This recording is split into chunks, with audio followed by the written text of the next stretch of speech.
dia, boa tarde, boa noite, boa madrugada. Olha pra nós, não importa o horário que você consome o nosso podcast. O que realmente importa é que você esteja aí ligadinho conosco, porque hoje o podcast é muito mais do que especial. Primeiro quero agradecer a todas as rádios FMs aqui do Rio Grande do Sul que gentilmente, ao ouvirem nosso podcast, nos ligam, reproduzem o nosso podcast em todos os cantos dos 497 municípios do Rio Grande do Sul. E se nós convidamos você para nos acompanhar no Spotify, no nosso canal do YouTube, no Facebook, a gente também tem a plena convicção de que ao chegar no seu FM, na sua rádio local, nós estamos dialogando com absolutamente todos os gaúchos deste nosso estado amado, que é o Rio Grande do Sul. O nosso podcast hoje está estreando um novo formato, um formato chamado Direita Vou Ver. Eu vou explicar para vocês ainda hoje justamente todos os mistérios e também todos os convidados que vão passar por aqui. Mas vamos realmente ao que importa. Os fatos que impactam e fazem a diferença aí na sua vida e os convidados que realmente marcam o nosso coração, vão passar por aqui. Nós recebemos hoje o vice-presidente da República, vice-presidente do nosso amado Brasil, Hamilton Mourão. E antes de eu circular a mesa, quero falar aqui, eu, Voltaire Santos, com o meu amigo Marcelo Damin, com o meu amigo Armando Perim, que é o seguinte, meu amigo Damin.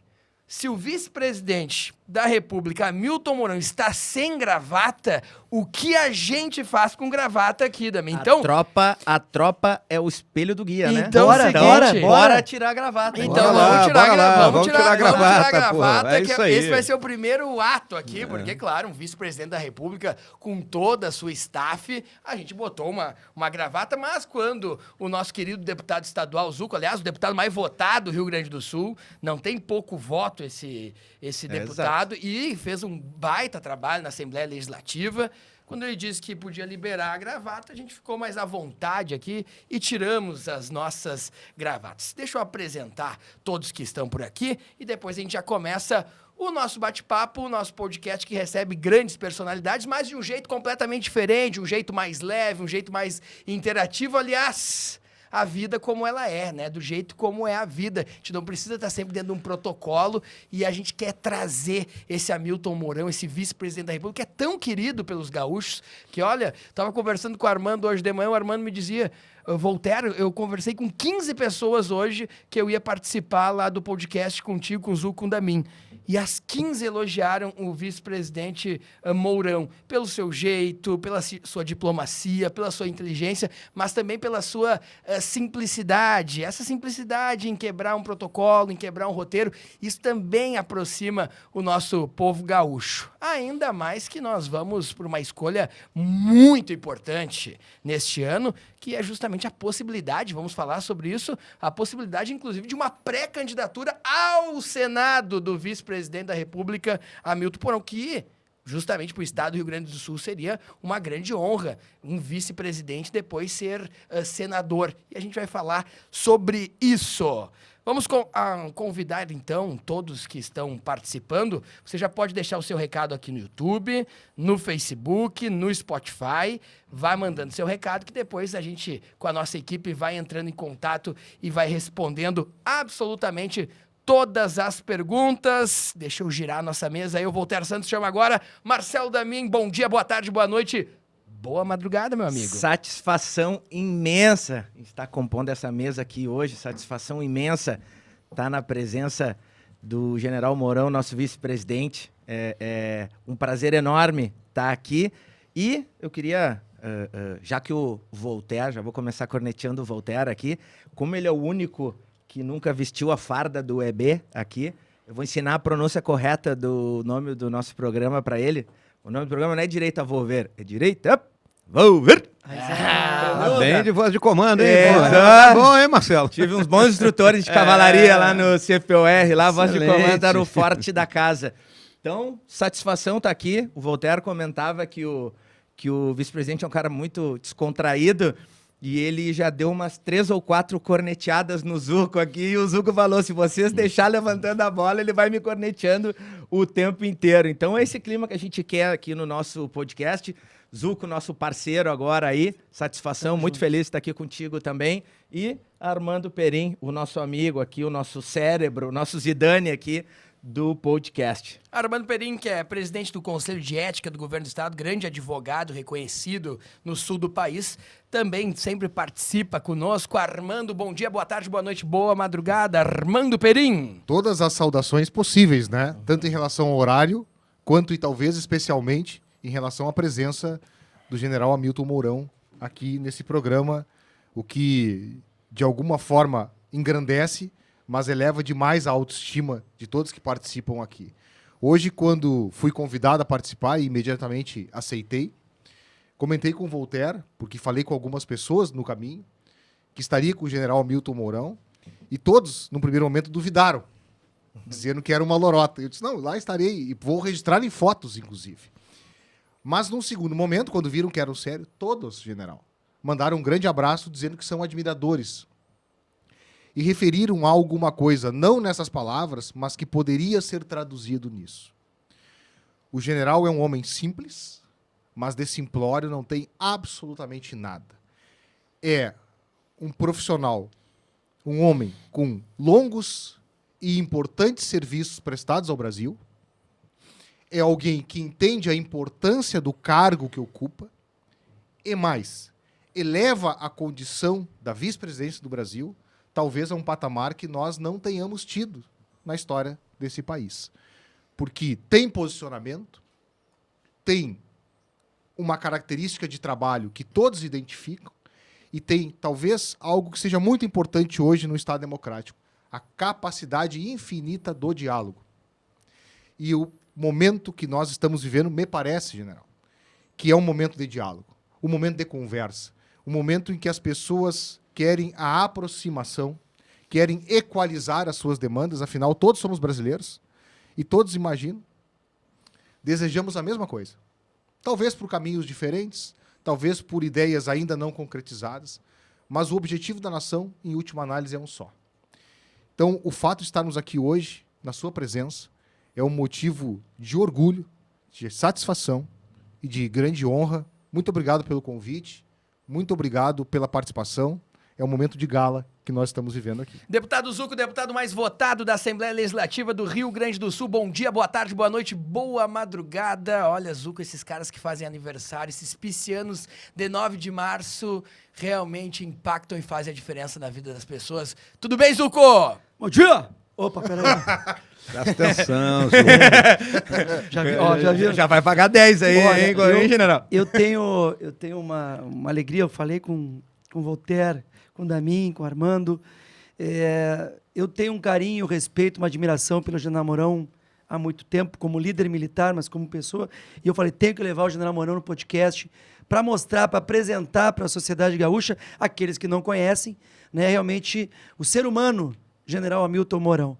Né? Ele tem uma história de mais de 45 anos no Exército, pai de família, avô, torce para o Grêmio de Bagé, mas principalmente Flamengo e de Bagé, né, chefe? O cara quer derrubar, rapaz, aí quer não derrubar. dá, fica difícil. Mas eu queria agradecer vocês, dizer que o papo vai ser muito descontraído, mas tem algumas histórias para falar do general Mourão no decorrer aí que ele não sabe. Vamos querer Vou ouvir. começar com uma só. Quando então candidato a vice-presidente, lá nas bandas de Uruguaiana, foi sair para correr, porque esse aqui é um atleta. 5 da manhã, a equipe da segurança, então a equipe da segurança da Polícia Federal, saiu para correr com o general. Lá um pouco, o general volta na corrida e fala assim, comandante, cadê a sua equipe? Vai resgatar lá. Deixou tudo para trás. Vai resgatar porque ficou todo mundo pelo caminho. Por aí nós vamos continuar nosso podcast. É que o pessoal tinha ido dormir tarde. Vice-presidente da República, Hamilton Mourão, seja bem-vindo. Aliás, a gente tá tomando água aqui, né, pessoal? Tu gosta de um vinho gaúcho também, Moro, de noite, assim, quando passa a agenda? Porque a gente tem boas vinícolas aqui, né Armando? Excelente vinícolas. Gosta de um vinho de vez em quando, assim? Dá tempo, assim, de apreciar um bom vinho também? Lógico, Walter, eu sou um apreciador, né? Coisa boa. Então, existe uma doutrina aí que ninguém faz amizade tomando chá e comendo biscoito amanteigado, né? Acredito. Bom, vice-presidente Hamilton Mourão, nos conta um pouco, Mourão, para toda essa grande audiência que nos acompanha, justamente sobre essa rotina de ser um vice-presidente da República. Que horas tu acorda? Tu acorda às 7 da manhã, 6 da manhã, vai dormir meia-noite, tem que estar sempre informado, o WhatsApp não para, tem que andar sempre com uma staff, com militares. Nos conta um pouco dessa rotina que tem sido de ser vice-presidente da República. Bom dia! Fala, droga! Aí, boa tarde, Bom né? dia, boa noite, boa madrugada, né? Bem, Voltaire, quando você vai para uma função pública, né, principalmente como vice-presidente, né, você perde a tua liberdade individual, isso é uma realidade, né? Você passa a ser um servidor público de nível diferenciado e com responsabilidades perante as pessoas que sufragaram o teu nome num processo eleitoral, né? Então você tem que entender isso aí, né? É óbvio que você tem essa questão da segurança, né? Então existe esse problema, você jamais vai estar descolado do grupo da tua segurança, que é um rodízio, né? Cada dia você tem um número de agentes ali que te acompanham. Eu sempre procurei manter a minha rotina de vida, eu sou um camarada que acho que o corpo estando bem, a tua mente estará bem. Então isso eu aprendi na minha vida de 46 anos dentro do Exército, né? E eu acordo todo dia às 5 horas da manhã, de segunda a sexta-feira. 5 horas da manhã? 5 horas da manhã. Do teu time, viu? Das 5 da manhã. Aí, para que vocês entendam, às segundas, quartas e sextas-feiras, não é, eu corro em torno de 6 quilômetros e depois faço 50 minutos de musculação. Terças, quintas e sábados, eu corro 5 quilômetros e monto a cavalo. No domingo, eu pedalo ou nado. Essa é a minha rotina de exercício. E aí, te mete? Sempre pela manhã? Sempre pela manhã. Sempre pela manhã. É o Pra horário que eu começar me o dia sinto, com começar o dia zerado. E aí, né, a atividade na vice-presidência ela é extremamente dinâmica, porque você lida com tudo. Você recebe prefeito, você recebe parlamentar do Congresso, você recebe deputados estaduais, o Zuco aparece lá de vez em quando. Claro. Né? É interessante isso aí. Tá toda hora lá, na verdade. Vai aparecer mais ano que Não vem. é nem de vez em quando, tá toda hora lá. Governadores, né? Representantes da sociedade civil. Então é uma atividade extremamente dinâmica que te consome todo dia, fora os convites, viagens, né, que você tem que ir, representações fora do Brasil. Então não há um dia igual ao outro dentro da vice-presidência. E óbvio que eu tenho que me manter atualizado. Eu tenho uma equipe que faz análise constante de todos os acontecimentos, não só no Brasil, como no mundo como um todo, para que você esteja sintonizado e informado, mas eu procuro ler. Então tem outra coisa, eu leio 4 livros diferentes ao mesmo tempo. 2 em idiomas que não são o português, ou um em inglês e um em espanhol, né, de modo que a gente mantenha a cabeça em funcionamento e aumente o conhecimento, porque você nunca sabe de tudo. General, eu queria... É importante salientar, né? Eu conheço o general há muito tempo, ele comandou, né, o Comando Militar do Sul aqui, mas tem alguns que não sabem da história do general Mourão no Rio Grande do Sul, a infância dele. Eu não vou nem falar que foi aluno do Colégio Militar ali da Redenção, mas nós temos algumas cidades. Então, a pergunta ampla, chefe. General Mourão, gaúcho, se eu puder contar a sua história do Rio Grande do Sul. Olha, é importante, né, que as pessoas compreendam, não é, que eu tenho um coração gaúcho e que eu tenho raízes aqui. E por que eu tenho raízes aqui? A minha mãe é gaúcha, de Bagé. O meu pai era militar, amazonense, veio servir aqui e casou. Sou filho de pais já mais velhos, o que não era normal na época. Quando eu nasci, meu pai tinha 40 anos e minha mãe 39 anos. Não é? Hoje isso é uma coisa mais normal, mas na época não era. Então, quando você é filho assim de pais... E o senhor é porto-alegrense? Nascido aqui, calma que eu vou chegar lá, fica tranquilo. Estou mostrando esse background aí. Quando você é filho de pais mais velhos, você tem uma criação um pouco distinta daquele quando os pais são mais jovens. Então eu nasci aqui em Porto Alegre, lá no Moinhos de Vento. O Hospital Moinhos de Vento ainda era meio embrionário, era tocado pelas freiras, 1953, e fomos morar na Rua Lobo da Costa, na Cidade Baixa. a Redenção era meu parquinho. Claro. Né? Lugar que eu ia sempre... Ali eu aprendi a andar de bicicleta, né? Ali o meu pai gostava também de ler, então sábado, domingo ele ia sentar num banquinho lendo e ficávamos eu e meu irmão ali jogando bola, brincando. Era o nosso parquinho. Né? Então foi a nossa vida e eu fiquei morando aqui em Porto Alegre até os 7 anos de idade. Com 7 anos nós fomos morar em Bagé, na terra da minha mãe. Meu pai foi transferido para lá e eu morei em Bagé até os 9 anos. E aí fomos para o Rio de Janeiro. E eu voltei do Rio de Janeiro aos 15 anos aqui para o Colégio Militar em Porto Alegre. E fiquei esse período todo, não é? Até o ano de... Aí fui para a Academia Militar, mas a minha família estava morando aqui. Comecei a namorar a minha esposa, a primeira esposa que faleceu, que era também de Bagé. Né? Então, a minha vida era aqui no Rio Grande do Sul. Saí, me formei na academia, fui morar em Cruz Alta, fiquei 2 anos em Cruz Alta, fui para São Leopoldo, fiquei 2 anos em São Leopoldo, e aí fui ser instrutor da Academia Militar. E aí fiquei um tempo sem voltar a morar no Rio Grande do Sul, mas vindo aqui nas férias, porque a família estava aqui, então trazia meus filhos, né? Aquela visita aos primos, aos tios, era vamos dizer, a ligação que todo mundo tinha. Então vimos para Porto Alegre, né? A minha esposa só tinha uma irmã que morava aqui em Porto Alegre, tinha os tios que moravam lá em Bagé, nós passávamos dias aqui em Porto Alegre, íamos para Bagé, e assim ficamos. Até que eu voltei para comandar lá no interior, lá em Ijuí. Né? Comandei durante 3 anos o 27 GAC em Ijuí, terminei meu tempo em Ijuí, vim para cá, para Porto Alegre, fiquei 1 ano em Porto Alegre, e depois fui ser adido na Venezuela. E aí, quando fui promovido a general, comandei por 2 anos a 6ª DE aqui em Porto Alegre, e depois, mais 2 anos, o Comando Militar do Sul. Então, se tu somar a minha vida, tem 28 anos da minha vida vividos aqui no Rio Grande do Sul, em todas essas cidades. Né? Então, não é quando eu falo de uma cidade aqui, não é porque eu passei lá, dei tchau. É porque eu morei lá. Então, fiz amizades nesses lugares todos. Né? Então, a minha vida aqui no Rio Grande do Sul é algo que está dentro de mim, faz parte. É como eu digo assim, quando eu chego em Porto Alegre, eu digo, estou em casa.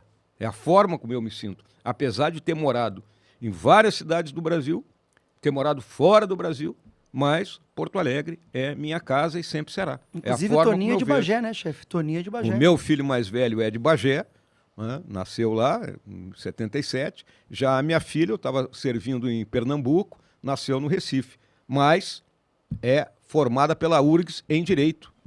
Né? E morou aqui no Rio Grande do Sul durante 13 anos da vida dela. E, general, essa entrada do senhor na política, a gente sabe que a vida militar tem que fazer, cumpre a missão, vem cá e me dá o pronto, né? Não tem não fazer.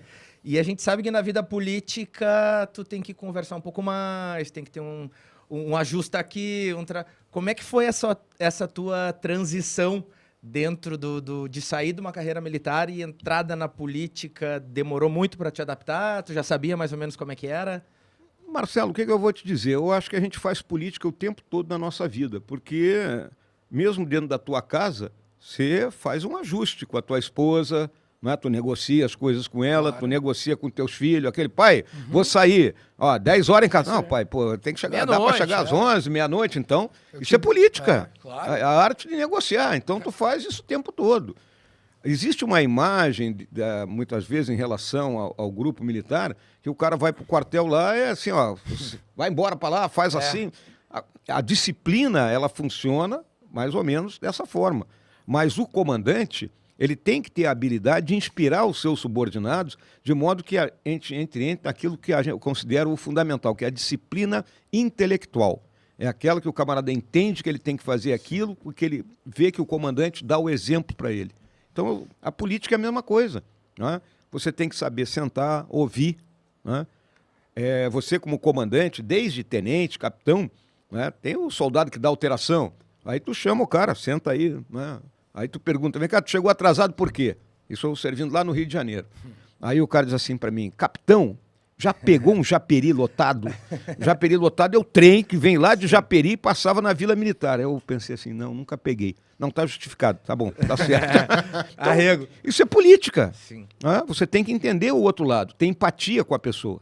Né? Então, e outra coisa que eu sempre digo, no Exército você não pode ser aplaudido, mas não pode ser vaiado.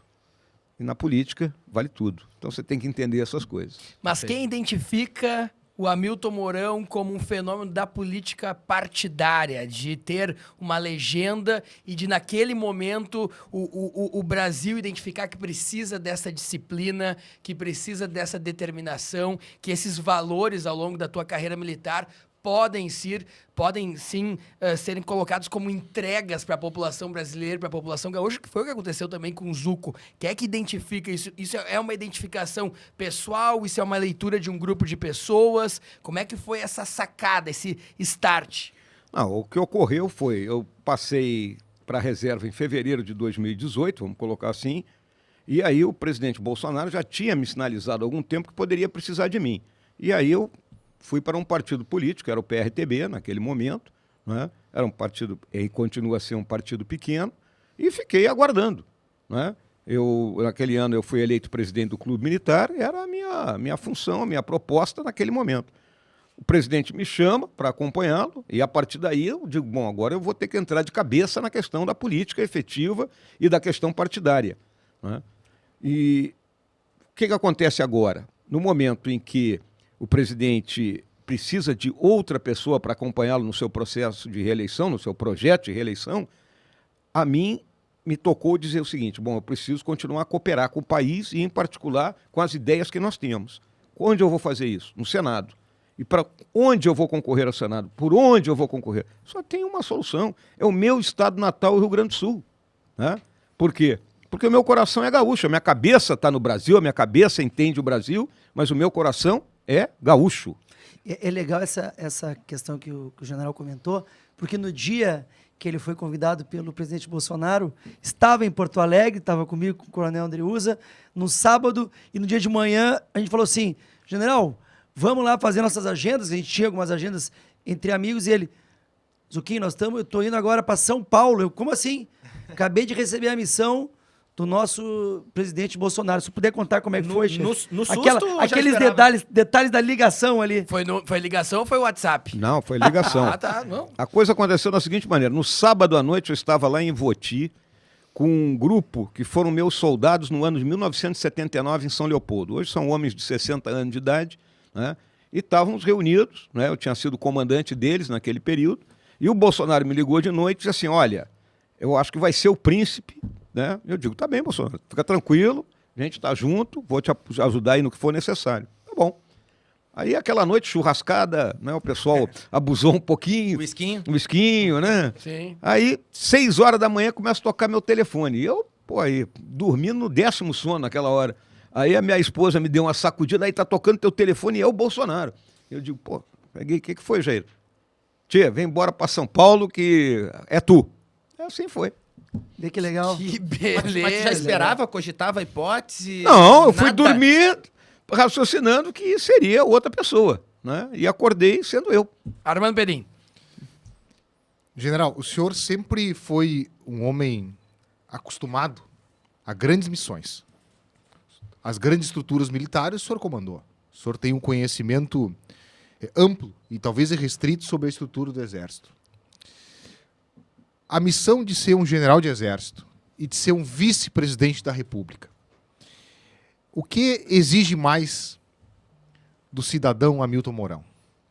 É óbvio que ser vice-presidente da República, né? Você ser um general de Exército é algo que você se preparou ao longo da carreira, porque você não faz concurso para general de Exército, né? Tu entra na academia militar, né? É cadete, aí vai subindo, tenente, capitão, tal coisa, para que os nossos pessoas que estão nos acompanhando entendam, de uma turma de 300, 350 oficiais que se graduam na academia, entre 18 e 20 serão promovidos a general de brigada e apenas 4 a general de exército.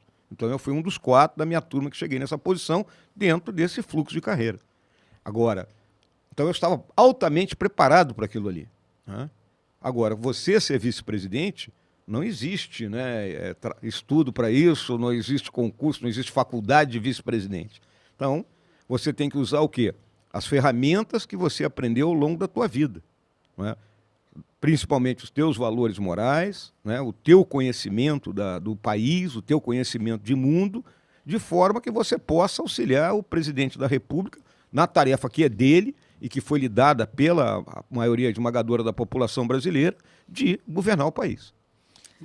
Zuco.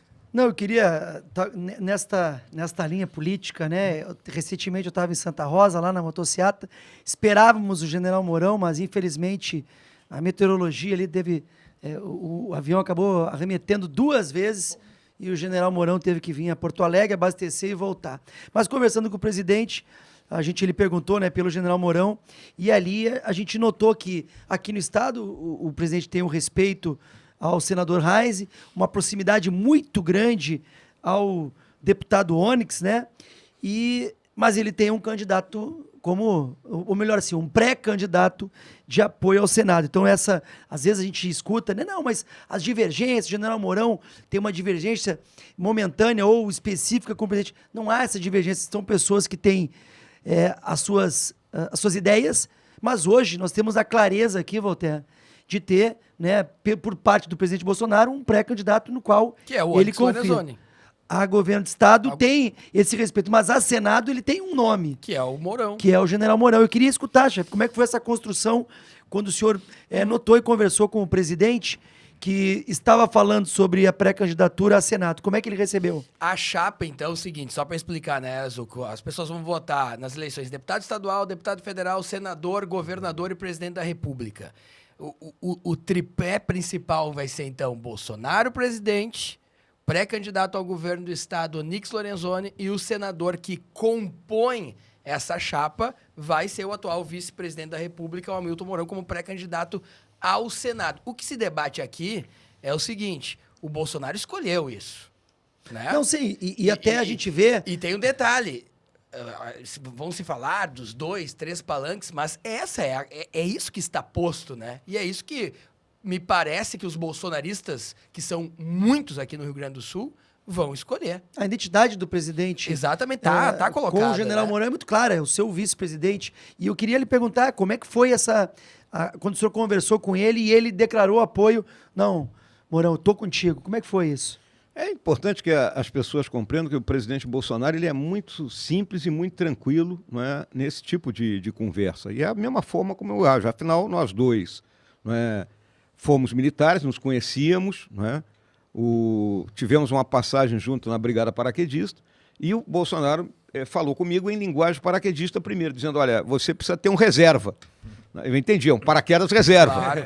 Tá bem. Aí eu, decidido que seria pré-candidato ao Senado do Rio Grande do Sul, fui lá falar com ele, olha, a minha decisão é ir para o partido, para os republicanos e ser pré-candidato ao Senado do Rio Grande do Sul. Preciso do teu apoio. Fechado, ok, pronto. Papo reto. Papo reto. Não vai ter essa de 2 palanques, então...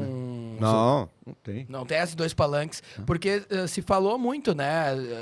O Bolsonaro pode ser que tenha 2 palanques, porque sempre teve uma boa relação, por exemplo, com o Heinz, né, que é pré-candidato ao Progressistas, e no lado do Senado também o Progressista acabou lançando alguém que tente colar essa imagem do Bolsonaro, mas então já está bem colocado, então, que é justamente o vice-presidente da República, Hamilton Mourão, representa o bolsonarismo aqui no Rio Grande do Sul. Acho que isso que fica bem claro, né? E uma pergunta que eu abri no Instagram lá, uma caixinha para perguntas, né? E algumas das pessoas vieram me perguntar o seguinte, a gente via muito a mídia comentar, né? Na verdade, na mídia já não dá mais para acreditar em nada, tá difícil, né? Então, se eu tô na frente do vice-presidente, vou perguntar direto para ele que é papo reto, que nem a gente falou agora, né? Se comentou que o Mourão vai ser candidato a governador pelo Amazonas, se comentou que o Mourão vai ser candidato a governador aqui no Rio Grande do Sul e, no fim, é pré-candidato ao Senado. Por que dessa escolha? Foi uma decisão interna, uma decisão tua? Sentaram, se reuniram? Não, a decisão foi minha, né? No momento que eu decidi que ia permanecer na política, porque eu podia também ter dito, não, termino aqui meu mandato como vice-presidente, penduro a chuteira e vou ficar cuidando dos meus netos, vamos falar assim. Claro. Né? Não, acho que como eu tenho boa saúde, tal e coisa, então eu tenho condições ainda de continuar trabalhando pelo país e, em particular, pelo estado do Rio Grande do Sul. Né? Então, tendo sido vice-presidente, tendo chegado ao último posto do Exército, o caminho natural para mim seria o Senado, né? Onde você está representando a federação, você está representando o seu estado, né? É diferente do deputado, né? O deputado ele tem aquela ligação mais direta com o seu grupo, com o seu eleitor. E o senador é um pouquinho diferente nessa questão, né? Até porque as tarefas que o Senado tem são distintas da Câmara em muitos aspectos. Então, e, sem dúvida nenhuma, mais uma vez eu coloco, é Rio Grande do Sul, né? Havia algumas pressões, não, vai ser candidato pelo Rio de Janeiro, né? Não, até teve a brincadeira aliás, da máscara, falou né? nisso.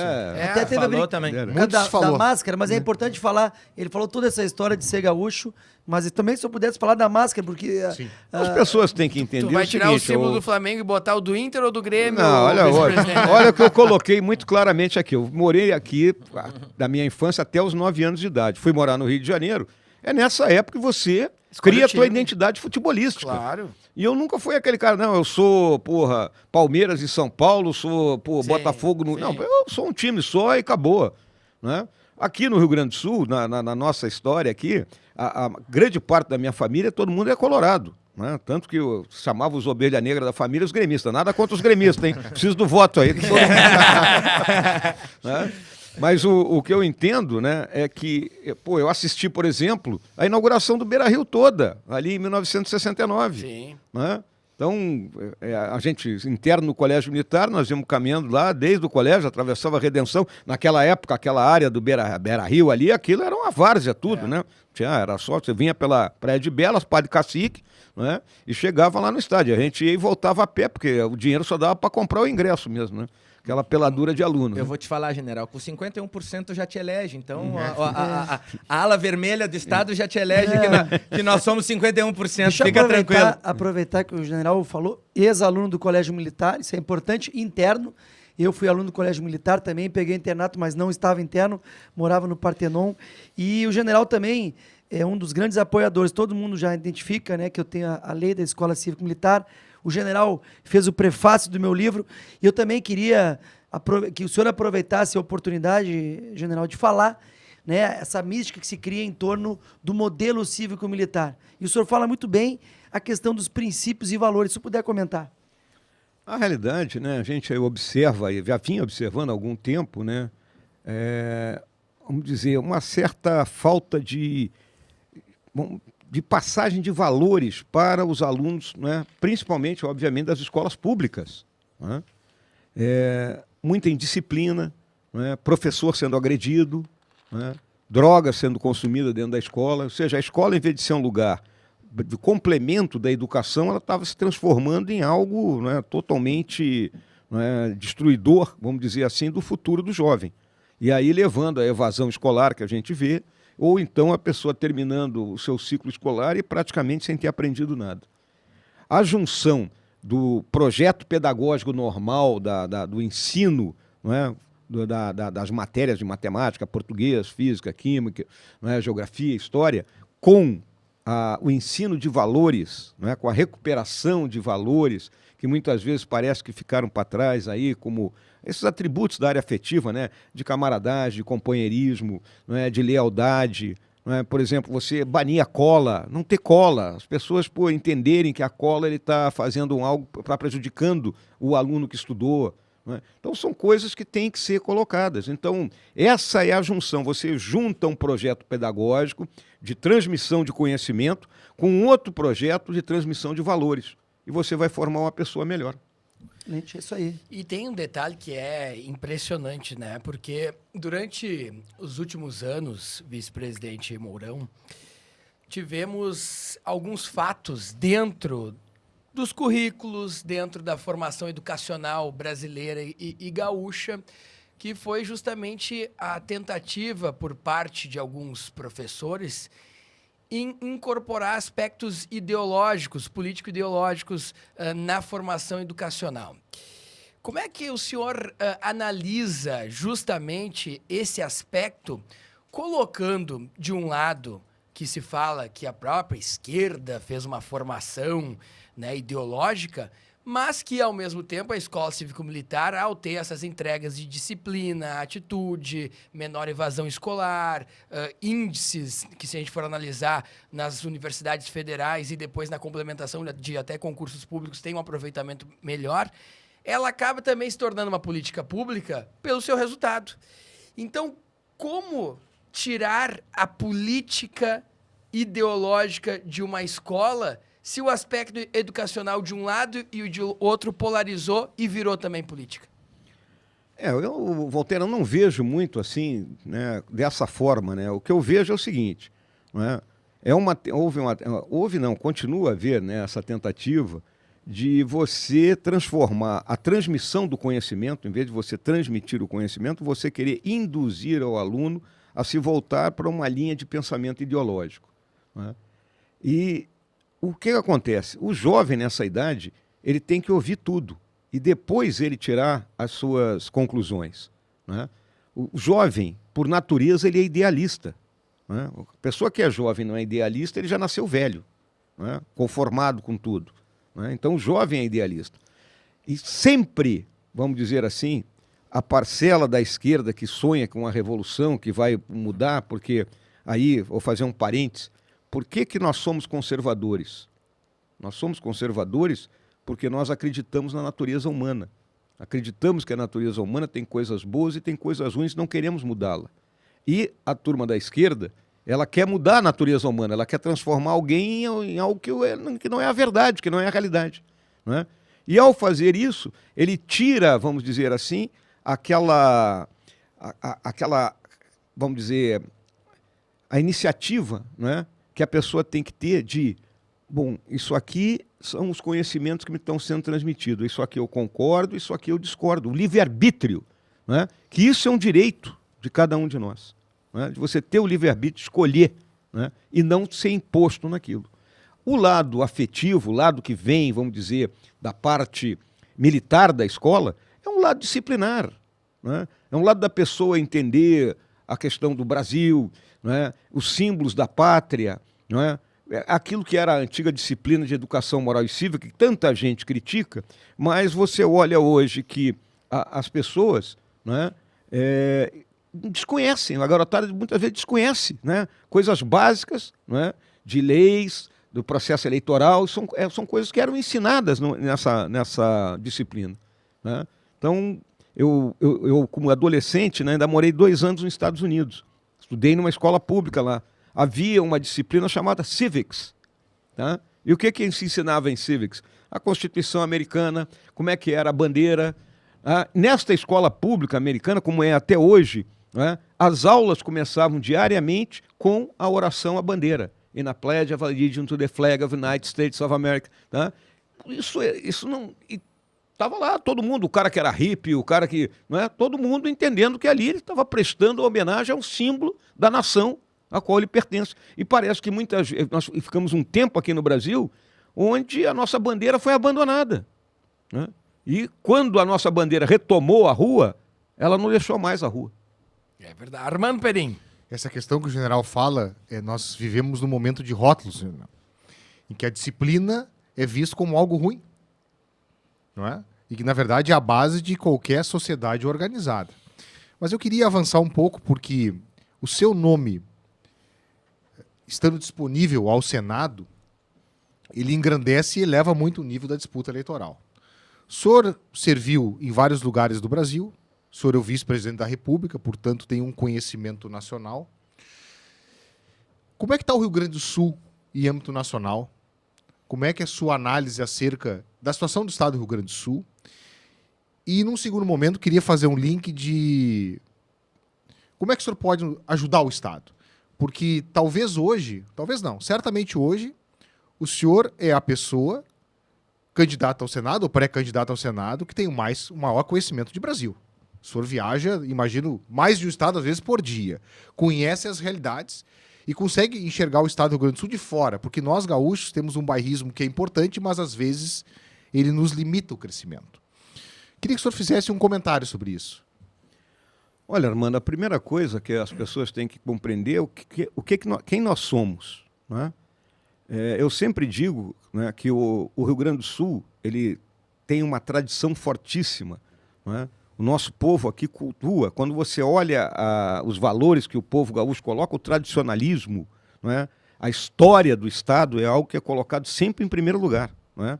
como, vamos dizer assim, um dos nossos ativos, né, mais importantes. Por quê?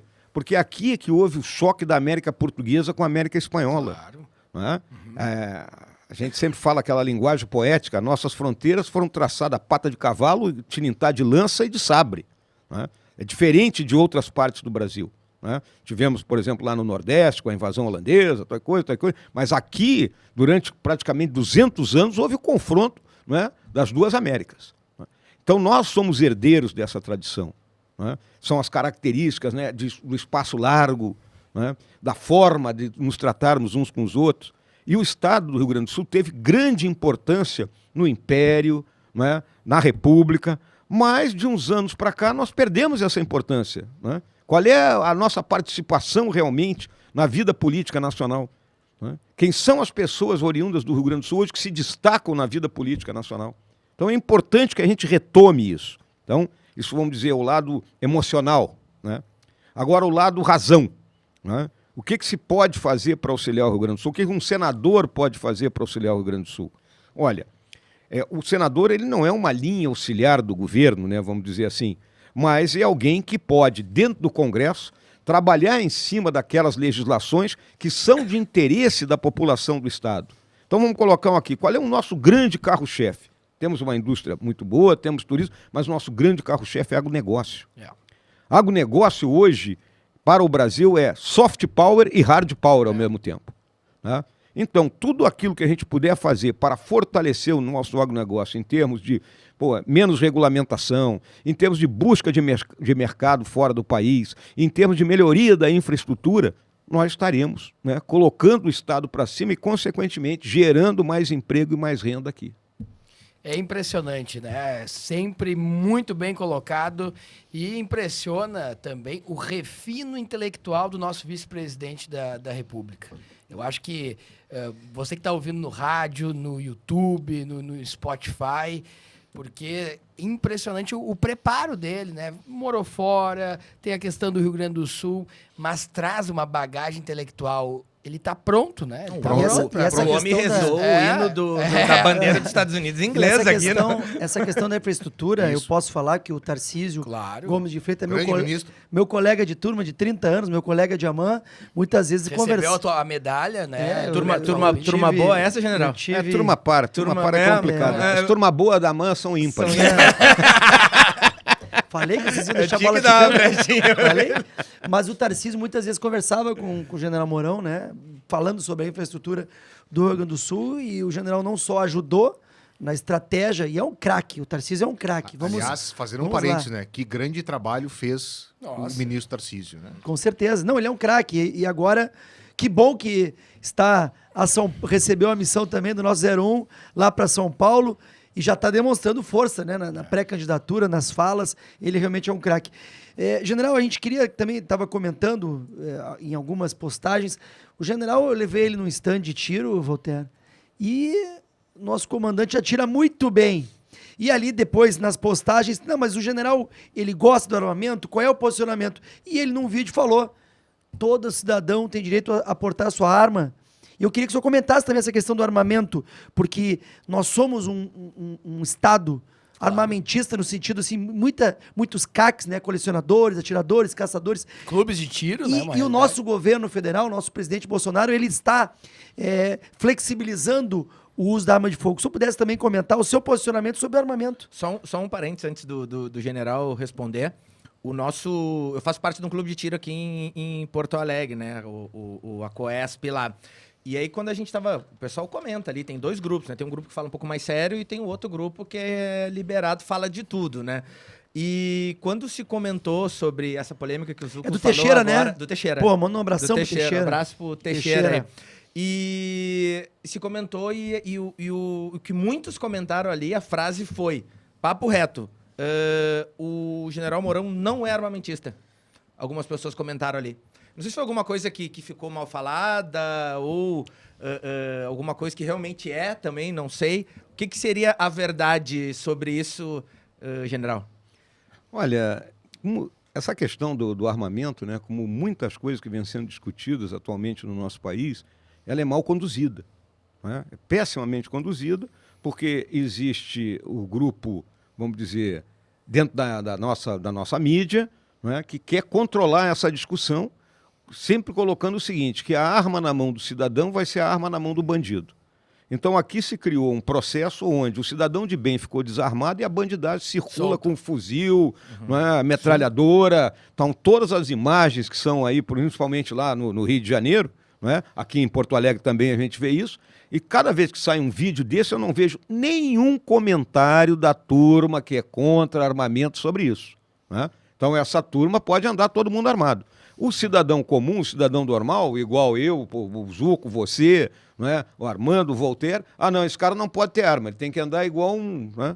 Então não é, eu acho que a questão da arma é uma questão de decisão pessoal da pessoa. Eu quero andar armado, ok, então eu vou submeter às regras da legislação e vou ter a minha arma. Ou vou ter a minha arma em casa para proteger a minha residência, ou, dependendo se eu quero, eu vou andar na rua com ela, acabou, está dentro do meu carro e pronto. Eu não vejo problema nisso aí. Por isso que eu digo, uma discussão mal conduzida, né?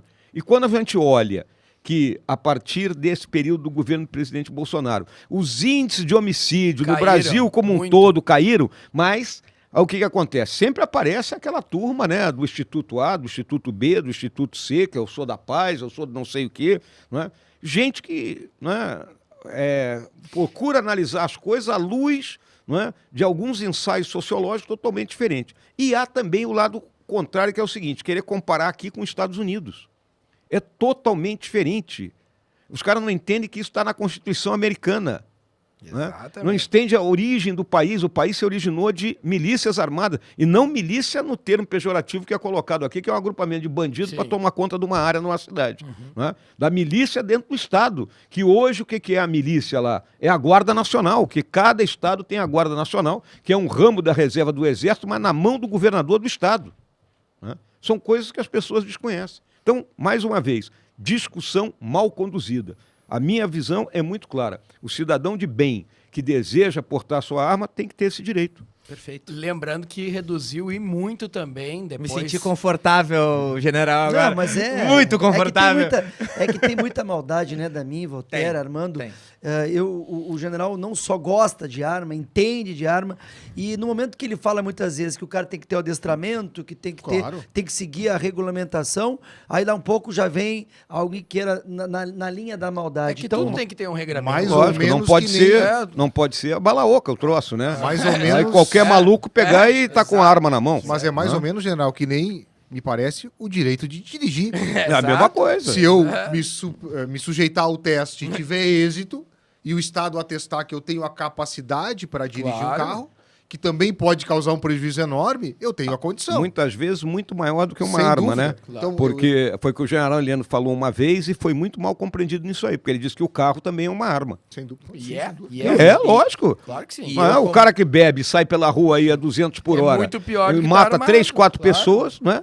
E eu, como civil e CAC, eu posso dar o relato de que o processo é muito rígido. Muito. É muito rígido, o processo é muito correto. Tu passa por exame psicológico, tu tem que puxar todas as tuas fichas, Exame de teus tiro. processos, prova, tu tem que ter horas de tiro, tu tem que ter o exame de tiro. É muito. Até o pessoal do clube lá comenta que a mulher que quer casar bem tem que casar com um cara armamentista, né? quero Porque já ele convidar- sai com o... Porque ele já tem a documentação e ele já Davi, passou o eu teste não psicológico, sei. né? E eu volto a deixar claro, é livre-arbítrio. Claro, liberdade. Né? Liberdade. As pessoas têm que entender a liberdade. E eu já quero aproveitar essa baita audiência. Dia 2 de junho, estou trazendo aqui o Marcos Polon, Opa! né, o presidente do ProArmas. Se o general tiver aqui no nosso rincão, com certeza se fará presente, que nós vamos fazer uma reunião aí, colecionadores, atiradores, caçadores, clubes de tiro. A nossa pauta armamentista com certeza vai ser abordada. Não vai dar, Zuco. O senhor vai estar por Eu onde, vou dia estar 2? naquele lugar que tu não conhece. Vou estar fazendo uma marcha na selva. Que era isso, comandante? Te peguei, hein? Pra quem não sabe, Guerra na selva, né? o general tá de sacanagem, né? Mas é guerra na selva. eu fui meu pai era sargento, servia onde o general comandou, São Gabriel da Cachoeira, e hoje, para minha honra, meu orgulho, meu irmão mais velho, General Zuco, tá comandando a Brigada de Infantaria de Selva lá de Boa Vista. Que beleza. Inclusive, estava ontem visitando o 1º Batalhão de Selva lá, o 1º BIS em Manaus. Turma ímpar ou turma par? Turma para. Eu já peguei o bizu Ah, aqui, meu turma pão para também. É um problema familiar isso. Mas Vice-presidente. eu tinha comentado, só uma parte engraçada, não sei se o pessoal pegou no início do podcast aí, numa das corridas que o general estava fazendo, 5 da manhã, nós fomos agenda até tarde em Uruguaiana, 5 da manhã, Armando. O general falou assim, eu já dei aquela fugida, eu falei assim, não, amanhã 5 da manhã, não, general, 5 da manhã, 5h30 tem uma entrevista, tá bom, tá me devendo, 5 da manhã saiu o general, 2 agentes e um delegado também fazendo a segurança dele. Na volta, Voltaire, eu tô olhando assim, tá vindo lá o general devagarito, falei, chefe, cadê a segurança? Vai atrás que o pessoal ligou. Porque ele é corredor, Claro, isso que é bacana. Claro, isso que é bacana. Bom, a gente avançou, né? Falou já da importância do Exército, né? Colocamos aqui a política do armamento, das escolas cívico-militares, mas também tem um ponto que vai ser fundamental nesta eleição, que é justamente sobre a construção do ponto de vista do cenário econômico que nós estaremos vivendo no Brasil e vivendo aqui no estado do Rio Grande do Sul. O senhor é um grande entusiasta e um estudioso sobre os indicadores econômicos, como de fato podem dar resultado, melhores entregas para a população brasileira. O que o senhor, como vice-presidente da República e como pré-candidato ao Senado, tem a dizer sobre a inflação, sobre o alto preço do combustível, o que dá para fazer, quais são as suas ideias como alguém que vai trabalhar dentro desta Constituição e que vai ter um mecanismo de poder que de fato pode melhorar a vida das pessoas que estão pagando caro uma carne ou que podem estar achando o supermercado com um preço elevado ou que acham que a gasolina e o diesel deveriam ter um controle menor para os acionistas e pensando mais na população brasileira. Quais são as ideias do vice-presidente da República, Hamilton Mourão, e pré-candidato ao Senado, sob o ponto de vista do bolso do brasileiro e do bolso do gaúcho, a economia por Mourão? Olha, o pessoal tem que entender, né, que nós vínhamos já numa situação complicada. Em 2008 tivemos uma crise, né, nos Estados Unidos. Essa crise se alastrou pelo mundo como um todo e não tinha sido resolvida ainda, né? E isso foi uma das causas, por más decisões tomadas pelo governo do Partido dos Trabalhadores na época da Dilma, né, que levou o Brasil a uma recessão de 2 anos. Né? Em 2 anos nós tivemos uma queda de 8% no nosso produto interno bruto. Né? Há uma retomada ali no governo do presidente Temer e quando nós assumimos nós tínhamos essa tarefa de realizar reformas, né, e, consequentemente, melhorar como um todo a questão econômica no Brasil. Só que, após o nosso primeiro ano de governo, um meteoro se abateu, né, que foi a questão da pandemia. A pandemia ela travou a economia no mundo. Travou porque as pessoas deixaram de trabalhar. O grande motor da economia mundial, e isso é importante que as pessoas entendam, que é a China adotou uma estratégia de Covid zero. Essa estratégia de Covid zero prejudica todo mundo, porque o que acontece lá? Apareceu 10 casos de Covid em Xangai, uma cidade com 25 milhões de habitantes. Fecha tudo. Né? Então a cidade fica num lockdown total, né? As indústrias não funcionam, o porto não funciona, e isso se transmitiu para o mundo como um todo. Então o transporte marítimo ficou caro, os containers, um container, vamos dizer assim, custava 3 mil, né? Agora ele custa 15 mil. Esses custos todos são repassados para o restante da população. Quando a coisa estava começando a melhorar, né, ou seja, vacina, atividade econômica voltando, né, a Rússia resolve invadir a Ucrânia. E aí, outro meteoro se abate. Por quê? Por causa da questão do petróleo e das commodities como trigo, principalmente, que os dois países produzem. Hoje tem país que dependia dessa produção de trigo, como no Oriente Médio, no norte da África, que está à beira de entrar num processo de fome. Então é uma oportunidade para nós aqui no Brasil produzirmos mais, né, para podermos ter acesso a esses mercados. Acontecendo isso, nós teríamos uma melhora, né, aqui na nossa situação. Estamos com uma inflação alta. A inflação está no mundo inteiro. Tá bom, a nossa é 12, mas a dos Estados Unidos é 8,5. Né? Da Europa é 6,7. Para eles é uma inflação terrível. Né? Nós estamos praticamente, íamos completar aí quase 30 anos que tínhamos fugido desse processo inflacionário. Apesar de em 2002, vamos lembrar, 2002 a inflação também foi a 12%, né, pelas, vamos dizer assim, pelas idiosincrasias daquele momento e pela questão daquele processo eleitoral que estava sendo vivido, né.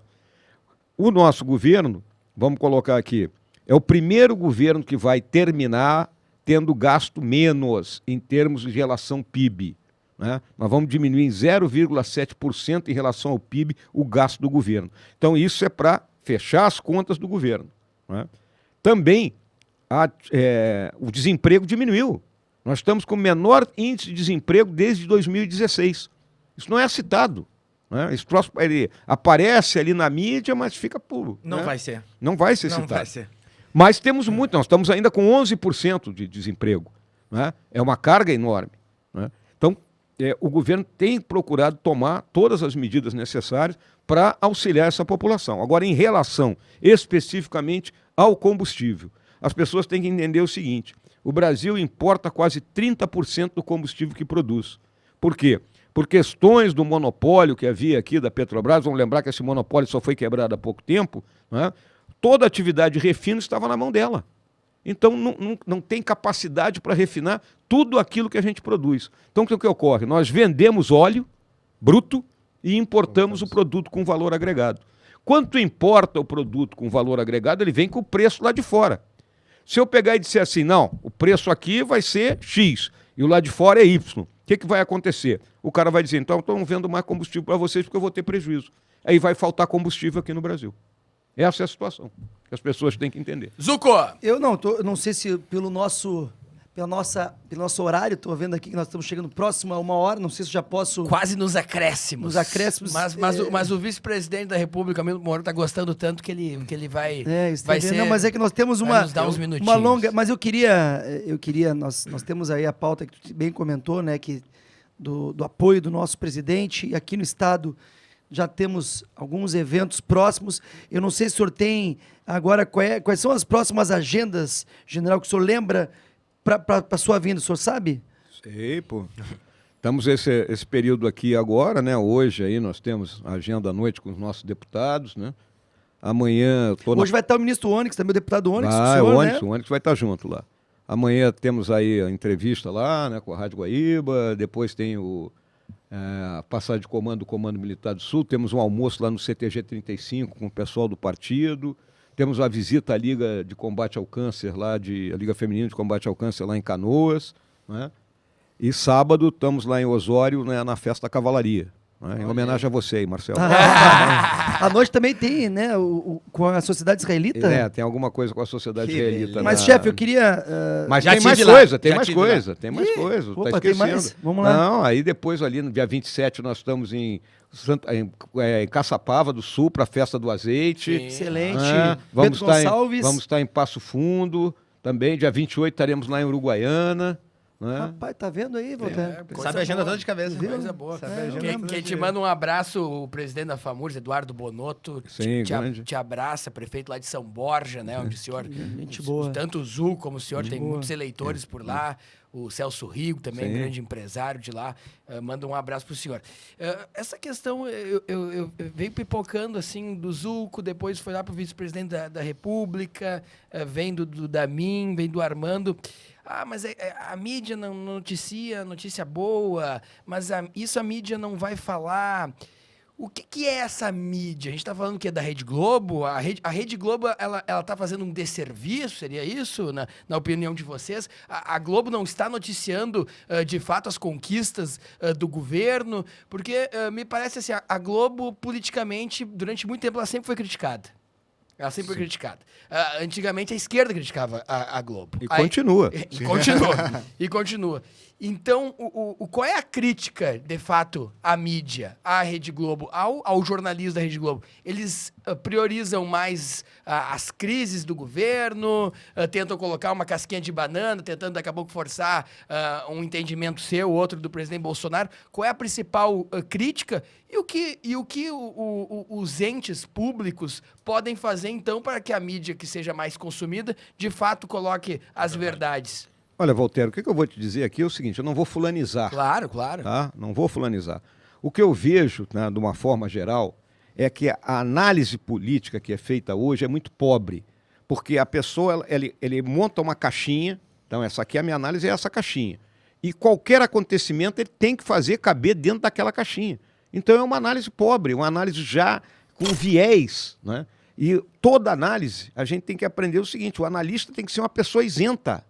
Né? Ele tem que olhar os fatores de influência, tem que analisar a trajetória e colocar uma conclusão coerente. Aqui ele já tem a conclusão. Então ele vai encaixar o resto para que se faça na conclusão dele. Caso mais típico, e que toda vez que eu estou respondendo alguma entrevista, é o que aconteceu nos Estados Unidos em 6 de janeiro de 2021, vai acontecer aqui no Brasil. Qual é a minha resposta sempre? Meu amigo, o processo eleitoral dos Estados Unidos é um, o processo eleitoral brasileiro é outro. Então não adianta você comparar duas coisas que são totalmente distintas e querer colocar aqui que algo dessa natureza vai acontecer. Então o que você vê hoje é essa parcialidade, até na transmissão do fato. Né? Não se procura ver o contraditório em relação àquele fato. Quando muito o cara diz o seguinte, procurado o fulano, ele não foi encontrado, não respondeu. Né? Então está faltando isso, não há uma informação fidedigna hoje. E os formadores de opinião estão com esse desvio na hora de analisar. Né? Quando a gente é assessor, e eu fui assessor grande parte da minha vida também, né? Você, quando vai entregar uma análise para o teu chefe, para o teu decisor, você tem que entregar uma análise isenta e não aquilo que ele quer ouvir. Né? Eu servi um tempo aí num país estrangeiro, na Venezuela. Na Venezuela se dizia o seguinte, que o cara, quando entregava um planejamento para o comandante dele, ele tinha 2 linhas de ação. A linha de ação número 1, que era aquela que ele tinha estudado realmente, e a número 2 que ele escrevia, aquela que o chefe gosta. Aqui parece que hoje é só isso aí, pô. Lembrando que ele foi adido na Venezuela, né? Daqui a pouco vai servir a Venezuela, só sabe que essas frases são perigosas hoje, né? Só serviu na Venezuela, só foi adido militar lá. Foi adido. Representando o Brasil. Representando o Brasil. Vi de perto o desastre que foi feito naquele país. Desastre. Mas essa narrativa da Globo, por exemplo, ela tem a ver com corte de recursos, com corte de gasto, na opinião de vocês? Ou a mídia, ela quer ser do contra, ou ela quer exercitar alguma outra opção? Eu acho que uma das grandes funções da imprensa, da mídia, né, num sistema democrático, é realmente apresentar, né, as críticas e os erros, mas ela tem que apresentar tudo. Claro. E hoje o que acontece? Eu, por obrigação, leio os principais jornais do país todo santo dia. Né? É uma cópia do A, B, C, a mesma notícia ela é replicada. E chega às vezes, como teve uma apresentadora, que eu não vou citar aqui, sim. De um canal aí, que disse, gente, tem uma notícia boa para dar, infelizmente. Tá gravado isso. Sim. Bom, chefe, antes de terminar, tem uma pauta que eu acho que é muito bacana, que é o seguinte, o senhor é pré-candidato à Senado da República e nós sabemos a força do Senado, né, Damin, em relação ao STF. Porque hoje, muitos casos, muitos pedidos ali de impeachment, muitos ministros, eles realmente não são apertados, digamos assim, não há uma força do Senado para com o STF. E a gente queria saber qual é o seu posicionamento sobre este Supremo que está político. Eles não estão fazendo realmente aquilo que era o equilíbrio, aquela balança que todos esperavam. Hoje o nosso Supremo, infelizmente, tem lado. Olha, minha gente, o que ocorre aqui no nosso Brasil é que, como o grupo político, o estamento político, nos últimos anos, né, ele teve uma série de investigações que desnudaram um grande grupo de políticos que estavam metidos na corrupção, esse grupo perdeu a parcela da confiança da população. A população passou a olhar o político simplesmente como alguém de mau caráter que está ocupando um cargo público apenas para ele se dar bem. Vamos colocar aqui uma linguagem que todo mundo entende. O judiciário, apesar de alguns juízes terem sido presos, aí vamos lembrar do Lalau, não sei mais o que, mas ele se manteve à parte disso aí. E aí começou a ter um protagonismo maior. O que se chama hoje de ativismo judicial, para mim, qual é a interpretação que eu faço disso aí? A lei, ela é para nós, aqui, o cidadão comum. O cidadão comum tem que pegar ali a lei e dizer assim, isso aqui eu não posso fazer, ou isso aqui eu posso fazer. Agora, se a partir do momento o juiz A interpreta a lei de uma maneira, o juiz B de outra maneira, onde é que eu vou ficar? Então esse é o ativismo judicial de hoje. E a nossa Corte Suprema, ela enveredou por um caminho de confrontação que não é boa. Né? Ela, vamos analisar aí os últimos momentos. Você pega até em determinado momento o camarada condenado em segunda instância ia para a cadeia. Não é? 2 anos depois muda. 2 anos depois muda de novo. Então é o ativismo judicial mudando ao sabor de quem? Do sobrenome do cara que vai ser preso? É isso que ninguém está aceitando no país. Outra coisa, se eu sou ofendido, né, se o cara chega na rua, me chama de ladrão, de bandido, seja lá o que for, tá bom, se eu acho que, eu vou lá na polícia, faço um boletim de ocorrência e vou processar o cara. Né? Se eu sou ministro, eu vou abrir um inquérito contra o cara, ou seja, eu vou investigar, eu vou denunciar e depois eu vou julgar. Isso é um absurdo. Totalmente fora do que é o processo judicial aqui no Brasil. Faz o bolo e come. Tudo. Você faz tudo. Então, quando você fala em segregação de funções, não é? Quem trabalha dentro da justiça, os operadores do direito, eles sabem, cada um tem seu papel nesse processo. Não é? Então, o mesmo tribunal que considera o Sérgio Moro parcial, não é? Ele não se absteve de votar num processo onde ele era vítima. Isso é um absurdo. Então, são essas coisas que está chegando a hora dos nossos magistrados, né, daqueles que têm que realmente dizer a última palavra, entenderem que tem que manter uma busca assim, da harmonia e não interferirem tanto como estão interferindo. Óbvio, partidos políticos se utilizam disso. Hoje a coisa funciona da seguinte maneira: o partido político pede uma votação dentro do Congresso e aciona o tribunal. Nessa hora, o tribunal deveria pura e simplesmente toma de volta. Tá? Não merece ser analisado. Isso é um problema dentro do Legislativo. General Hamilton Mourão, vice-presidente da República. Nosso tempo está chegando ao fim.